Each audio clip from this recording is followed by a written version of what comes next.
बच्चों, इसके पहले के वीडियो में हम लोगों ने ये सीखा कि जो आपकी धातुएं होती हैं वे जल के साथ, वायु के साथ, अम्लों के साथ और क्षारों के साथ किस किस प्रकार से क्रियाएं करती हैं और उन क्रियाओं के आधार पर हम कैसे धातुओं को पहचान सकते हैं, ये चीज़ हमने पढ़ चुका है। अब आज के इस वीडियो में हम ये पढ़ने वाले हैं कि जो आपकी धातुएं होती हैं उन धातुओं की प्राप्ति कैसे होती है, उन धातुओं को प्राप्त हम कैसे करते हैं, कहां से करते हैं, इसके बारे में फुल चर्चा आज के इस वीडियो में करने वाले हैं। तो वीडियो एकदम सहज, सरल और आसान भाषा में विथ बेसिक समझाया जाएगा। तो आइए बिना देर के वीडियो को शुरू करें। तो बच्चों, धातुओं की प्राप्ति अर्थात ओक्यूरेंस ऑफ मेटल, तो धातुओं की प्राप्ति कैसे हुई आइए हम समझते हैं। जिसके लिए ये पहला स्टेटमेंट आइए पढ़ते हैं कि धातुओं की जो प्राप्ति होती है कहाँ से होती है,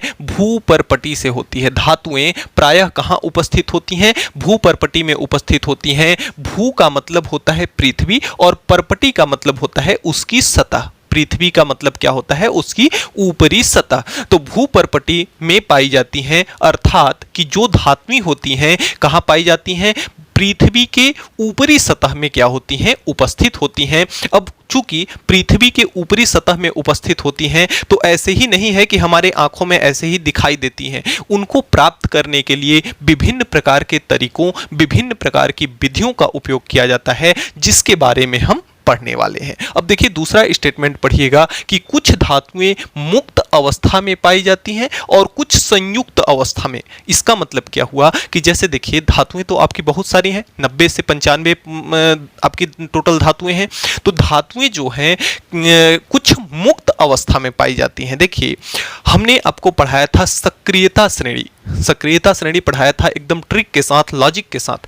तो देखिए सक्रियता श्रेणी में क्या हमने पाया था कि जो धातुएं ज्यादा सक्रिय होती हैं वे किसी भी चीज के साथ जल्दी से अभिक्रिया करती हैं, लेकिन जो धातुएं कम सक्रिय होती हैं वे जल्दी से अभिक्रिया नहीं करती। तो कम सक्रिय धातुएं जो हैं, जैसे आपका हो गया सोना, चांदी, प्लेटिनम, ये कम सक्रिय धातुएं हैं, यानी किसी के भी साथ ऐसे ही आसानी से क्रिया नहीं करती। तो आप स्वयं से सोचिए कि जो धातु आसानी से किसी के भी साथ क्रिया नहीं करेगी, यानी किसी के भी साथ आसानी से नहीं मिलेगी, वह एकदम शुद्धतम अवस्था में हमारे पृथ्वी के अंदर उपलब्ध होगी। लेकिन जो धातुएं जल्दी से अभिक्रिया कर लेंगी वे किसी भी तत्व के साथ, किसी भी यौगिक के साथ जल्दी से जुड़ करके उसमें अशुद्धियां क्या होंगी, बहुत ज्यादा मात्रा में आ जाएंगी। तो जो धातुएं ज्यादा क्रियाशील होती हैं उनमें अशुद्धियों की संख्या, मिलावट की संख्या ज्यादा हो जाती है, अर्थात वे किस अवस्था में पाई जाती हैं, संयुक्त अवस्था में पाई जाती हैं, यानी मिश्रित अवस्था में पाई जाती हैं, मिली हुई होती हैं, जिनको हम पृथक करके बाद में अलग करते हैं। लेकिन कुछ धातुएं हमारी ऐसी हैं जो कि मुक्त अवस्था में पाई जाती हैं, उनमें किसी भी प्रकार का कोई मिलावट नहीं होता, जैसे आपका सोना, चांदी, प्लेटिनम इत्यादि। ये निम्न सक्रियता वाली जो धातुएं हैं, कम सक्रियता वाली जो धातुएं हैं, ये जल्दी से किसी के भी साथ क्रिया नहीं करती, अर्थात ये शुद्ध अवस्था में पाई जाएंगी। अब बच्चों देखिए, जो आपके धातुएं होती हैं उनके भौतिक गुणों में हमने ये पढ़ा है कि धातुएं प्रायः क्या होती हैं, ठोस अवस्था में पाई जाती हैं। और अभी अभी हमने पढ़ा कि जो धातुएं होती हैं वह कहाँ पाई जाती हैं, पृथ्वी के ऊपरी सतह में उपस्थित रहती हैं, ऊपरी सतह में पाई जाती हैं, यानी कि हमारी प्रकृति में पाई जाती हैं। जो धातुएं हैं क्या कहाँ पाई जाती हैं, प्रकृति में पाई जाती हैं। तो अगला स्टेटमेंट पढ़िएगा कि भूपर्पटी में प्राकृतिक रूप से पाया जाने वाला ठोस अकार्बनिक पदार्थ, ठोस अकार्बनिक पदार्थ जिसका कुछ न कुछ रासायनिक संगठन हो और उसके भौतिक गुणों का पता लगाया जा सके। ऐसा नहीं है कि कुछ भी नहीं, जैसे आपके धूल इत्यादि के कण हैं तो ये सब नहीं भाई, धूल इत्यादि के कण, मिट्टी के कण, ये भी क्या है, ठोस अवस्था में पाए जाते हैं। तो ऐसा नहीं है कि कुछ भी हम उठा लें जिसका रासायनिक संगठन हो और जिसके भौतिक गुणों का पता लगाया जा सके, ऐसे पदार्थ को। अब देखिए पदार्थ को एक एक चीज में बहुत गूढ़ रहस्य छिपा हुआ है। जैसे यहाँ पे उपयोग किया गया है पदार्थ, अब पदार्थ के अंदर आपका तत्व भी आ जाएगा और आपका यौगिक भी आ जाएगा, यानी कि जो वहाँ पे हमारी प्राकृतिक रूप में धातुएं पाई जाती हैं उसमें कई प्रकार के तत्व या यौगिक उसमें इकट्ठा रहेंगे, जिसे हम क्या कहेंगे, यहाँ पदार्थ कहेंगे। जिसका रासायनिक संगठन हो और भौतिक गुणों का अनुमान लगाया जा सके, पता लगाया जा सके, वे क्या कहलाते हैं, आपके खनिज कहलाते हैं। क्या कहलाते हैं? खनिज कहलाते हैं, मिनरल्स कहलाते हैं। यानी कि सिंपल सा एकदम देसी भाषा में समझ लीजिए कि पृथ्वी के भूपर्पटी में पाया जाने वाला ठोस अकार्बनिक पदार्थ क्या कहलाता है? खनिज कहलाता है। फिर और भी शुद्ध भाषा में समझना हो तो ऐसे समझिए कि पृथ्वी के भूपर्पटी में जो धातुएं जिन अशुद्धियों के रूप में जैसी भी पाई जाती हैं वही क्या कहलाता है? आपका खनिज कहलाता है। भूपर्पटी में जो आपकी धातुएं होती हैं जिस अवस्था में पाई जाती हैं उसे ही हम क्या कहते हैं? खनिज कहते हैं। अब अगले क्रम में देखिए कि जो धातुओं की प्राप्ति होती है ना, वह कहाँ किससे होती है? खनिज के ही द्वारा होती है। इसको नोट पॉइंट में लिख लीजिए और अभी के अभी कमेंट बॉक्स में लिखिए कि जो धातुओं की प्राप्ति होती है वह कहां से होती है? खनिज से होती है। क्योंकि हमने बताया कि जो धातुएं होती हैं वह कहां पाई जाती हैं? भूपर्पटी में। और भूपर्पटी में जो धातु जिस रूप में पाई जाती है उसे ही हम क्या कहते हैं? उस धातु का खनिज कहते हैं। यानी कि उसमें जो आपकी अशुद्धियां वगैरह मिली हुई हैं तो वह पूरा क्या कहलाएगा? आपका खनिज कहलाएगा। अब उन्हीं अशुद्धियों को दूर करके हम क्या प्राप्त करते हैं? धातु प्राप्त करते हैं। तो यहां से पढ़िएगा कि धातुओं की जो प्राप्ति होती है खनिज के ही द्वारा होती है। किसके द्वारा होती है? खनिज के ही द्वारा होती है।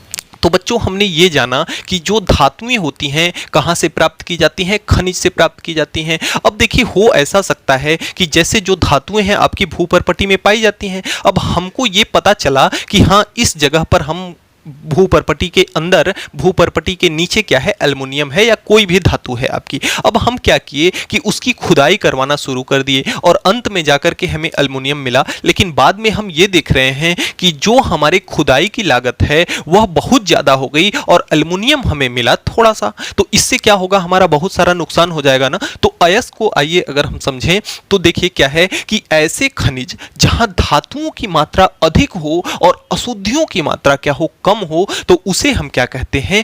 अयस्क कहते हैं। ओर कहते हैं। ORE, ओर यानी कि अयस्क कहते हैं।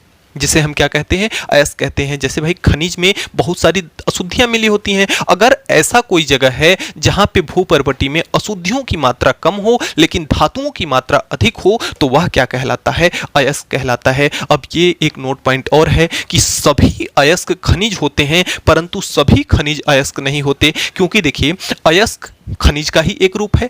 अयस्क में अंतर क्या है? अयस्क और खनिज में अंतर क्या है कि खनिज में ज्यादा अशुद्धियां होती हैं, अयस्क में कम अशुद्धियां होती हैं। अब देखिए ज्यादा अशुद्धि होगी तो भी वह क्या कहलाएगा? खनिज कहलाएगा। और कम अशुद्धि होगी तो भी क्या कहलाएगा? खनिज कहलाएगा। लेकिन अगर ज्यादा अशुद्धि होगी तो वह अयस्क नहीं कहलाएगा, लेकिन अगर कम अशुद्धि होगी तो वह खनिज अयस्क जरूर कहलाएगा। तो इस प्रकार से सभी अयस्क खनिज होते हैं परंतु सभी खनिज अयस्क नहीं होते हैं। अब अगले क्रम में हम आइए देखते हैं अयस्कों के बारे में। सब देखिए तो अब देखिए कुछ अयस्क आपके दिए हुए हैं। आइए उन अयस्कों से हम आपका परिचय कराते हैं। सबसे पहला नंबर आपका है अयस्क के प्रकार, यानी कि अयस्क कितने कितने प्रकार का होता है। तो मुख्यतः आप जो यहाँ पे पढ़ने वाले हैं वे 4 प्रकार के अयस्कों के बारे में पढ़ने वाले हैं। ऑक्साइड, कार्बोनेट, सल्फाइड और सल्फेट के बारे में। ये क्या है? अयस्कों के प्रकार हैं। तो 4 अयस्कों के प्रकार आप यहाँ पे पढ़ने वाले हैं।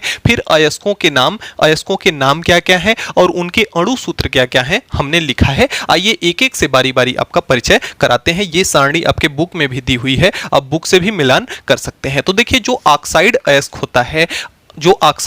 होता है, वह किस रूप में पाया जाता है? हेमेटाइट, जिसका सूत्र होता है Fe2O3। अगला है मैग्नाइट, जिसका सूत्र होता है Fe3O4। और आपका है बॉक्साइड देखिए बहुत चर्चित अयस्क है। आप कमेंट बॉक्स में लिखिएगा कि बॉक्साइड किस धातु का अयस्क है। आगे आने वाले लेक्चर्स में हम बॉक्साइड के अयस्क के बारे में, बॉक्साइड के सांद्रण के बारे में अब हम पढ़ेंगे। तो यहां से आप कमेंट बॉक्स में लिखेंगे कि बॉक्साइड किस धातु का अयस्क है। तो बॉक्साइड जिसका सूत्र होता है Al2O3 × 2H2O। और अगला है आपका केसीटेराइट। देखिए जो केसीटेराइट है ना, यह टीन का अयस्क है। इससे क्या प्राप्त किया जाता है? टीन प्राप्त किया जाता है, जिसका सूत्र यानी कि इसका सूत्र केसीटेराइट का सूत्र होता है SnO2। क्या होता है SnO2। और आपका जो कार्बोनेट होता है, कार्बोनेट अयस्क जो होता है उसमें आपका है डोलोमाइट, जो कि मैग्नीशियम का अयस्क है। ये क्या है MgCO3 इंटू CaCO3। ये मैग्नीशियम कैल्शियम इससे दोनों प्राप्त किए जाते हैं। अगला है लाइमस्टोन। लाइमस्टोन को हम कहते हैं चूना पत्थर। ये किसका अयस्क है? चूना पत्थर का अयस्क है लाइमस्टोन, जिसका सूत्र होता है CaCO3। अगला है आपका कैलामाइन, जो कि जिंक का अयस्क है, जो कि आपका जिसका सूत्र है ZnCO3। अगला है आपका आयरन पायराइड। ये आपका आयरन का सूत्र है। देखिए आपके छत्तीसगढ़ के अंदर बहुत सारे मात्रा में लोहे की खदान पाई जाती है, लोहे के अयस्क पाए जाते हैं। तो हम स्पेशली आपके आगे आने वाले लेक्चर्स में लोहे के बारे में हम काफ़ी कुछ सीखेंगे कि लोहे को प्राप्त कैसे किया जाता है। तो ये देखिए जो आपका ये है लोहे का क्या है अयस्क है, कौन सा? Iron pyrite. अगला है आपका कॉपर पायरेटिज, जो कि कॉपर का अयस्क है। इससे कॉपर भी और लोहा भी दोनों प्राप्त किया जाता है, जो कि आपका है CuFeS2। अगला है आपका जिप्सम। ये आपका सल्फाइड अयस्क था। और ये अगला है सल्फेट। सल्फेट अयस्क में जिप्सम, जिसका सूत्र आपका होता है CaSO4 इंटू 2H2O। तो ये हमारे कुछ अयस्क रहे जिन्हें आप हमेशा याद रखेंगे। आगे आने वाले लेक्चर्स में हम बारी बारी से सबको पढ़ेंगे। जैसे आपका ऑक्साइड अयस्क है। ऑक्साइड अयस्क कौन कौन होता है? जैसे आपका हेमेनाइड हो गया, मैग्नाइड हो गया, बॉक्साइड हो गया, कैसिटोराइड हो गया। ये आप याद रखेंगे कि ऑक्साइड अयस्क ये है। कार्बोनेट अयस्क को आप याद रखेंगे कि डोलोमाइड हो गया, लाइमस्टोन हो गया और कैलामाइन हो गया। अगला आप सल्फाइड अयस्क में याद रखेंगे कि आयरन पायराइड हो गया और कॉपर पायराइटिज हो गया। अगला आप याद रखेंगे कि सल्फेट जो है वह क्या होता है? जिप्सम होता है। तो इस चीज को आप याद रखेंगे। आने वाले लेक्चर्स में हम बारी बारी से इसका अध्ययन करने वाले हैं। क्रम में जो हमारा टॉपिक है वह है मेटलर्जी, यानी कि धातु कर्म। अब देखिए धातु कर्म क्या होता है। हमने खनिज के बारे में पढ़ा। खनिज यानी कि वे पदार्थ, वे तत्व या वे यौगिक जिसमें धातुएं उपस्थित हों और उसके साथ साथ अशुद्धियां उपस्थित हों। अयस्क क्या होता है? अयस्क वे खनिज जिसमें अशुद्धियों की मात्रा कम और धातुओं की मात्रा ज्यादा हो, वह क्या कहलाता है? आपका अयस्क कहलाता है। अब देखिए धातु कर्म ये होता है कि उस अयस्क में से जो भी बची खुची अशुद्धियां हैं, जो भी कम मात्रा में अशुद्धियां हैं, उन अशुद्धियों को अलग करके शुद्ध रूप में धातु प्राप्त करना क्या कहलाता है? मेटलर्जी कहलाता है, यानी धातु कर्म कहलाता है। तो पढ़िए, अयस्क से धातु को प्राप्त करना क्या कहलाता है? धातु कर्म कहलाता है। क्या कहलाता है? मेटलर्जी कहलाता है, धातु कर्म कहलाता है। यहां पे थोड़ा सा गलत हो गया था, मेटलर्जी कहलाता है। अयस्क से धातु प्राप्त करना क्या कहलाता है? आपका मेटलर्जी कहलाता है। अब देखिए यह क्रिया जो है 3 चरण में संपन्न होती है। कितने चरण में संपन्न होती है? 3 चरण में। पहला है आपका अयस्क का सांद्रण, कंसंट्रेशन ऑफ और आपका धातु का निष्कर्षण, एक्सट्रैक्शन ऑफ मेटल, और आपका है धातु का शुद्धिकरण यानी प्योरिफिकेशन ऑफ मेटल। तो सबसे पहले देखिए हम क्या करेंगे कि धातु में से अशुद्धियों को दूर करेंगे। वह आपका क्या कहलाएगा? धातु का सांद्रण कहलाएगा। अब जब उसमें से अशुद्धियां दूर हो जाएंगी तो उसको हम निष्कर्षण करेंगे, यानी उसको हम चेक करेंगे कि हाँ इसमें धातु की अशुद्धियां हैं कि नहीं है। अगर थोड़ी बहुत अशुद्धियां बची खुची रहेंगी, उस अशुद्धियों को अगर हम दूर कर देंगे तो वह क्या कहलाएगा? धातु का निष्कर्षण। और फिर अगला है प्योरिफिकेशन ऑफ मेटल। जब उसको पूर्ण तरह से हम पूरी तरह से शुद्ध बना लेंगे, यानी केवल अब हमारे पास क्या होगी? धातु ही धातु होगी, तो वह क्या कहलाता है? धातु का शुद्धिकरण। तो इस प्रकार से जो आपका धातु कर्म है वह 3 क्रियाओं में संपन्न होता है। सबसे पहले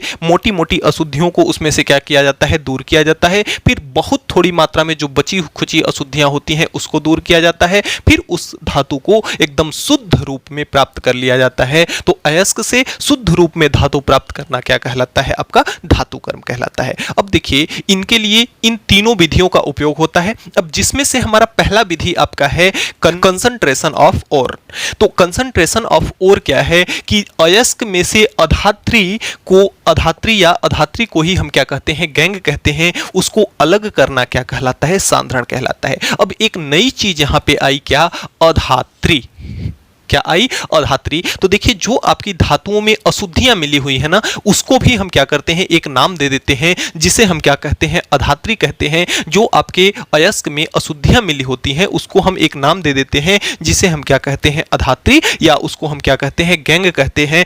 पढ़िएगा कि खदान से प्राप्त अयस्क में प्रायः धूल के कण, मिट्टी के कण, पत्थर के कण या अन्य अशुद्धियां जो मिली होती हैं, उन अशुद्धियों को हम क्या कहते हैं? अधात्री या गैंग कहते हैं। क्या कहते हैं? अधात्री या गैंग कहते हैं। तो प्यारे बच्चों, आज के इस वीडियो में हमने आपको ये बताया कि धातुओं की प्राप्ति कैसे होती है। अब कैसे की जाती है इसका प्रयोग करके हम अगले आने वाले वीडियो में सीखेंगे। तो आज के वीडियो में इतना ही। हमें उम्मीद है कि हमने जो भी पढ़ा वह आपको अच्छे से समझ में आया होगा। फिर भी किसी भी प्रकार का अगर कोई डाउट है तो आप नीचे कमेंट बॉक्स में कमेंट करके जरूर लिखेंगे। देखिए, अपने वीडियो पर तो प्यार बहुत देते हैं, लेकिन एक कमेंट करके वीडियो को जरूर बताया कीजिए कि हाँ, ये वीडियो आपको किस प्रकार से सहायता मिली इस वीडियो से और आपको यह वीडियो कैसी लगी। तो प्यारे बच्चों, मिलते हैं नेक्स्ट वीडियो में नेक्स्ट टॉपिक के साथ नेक्स्ट डे। तब तक के लिए गुड बाय।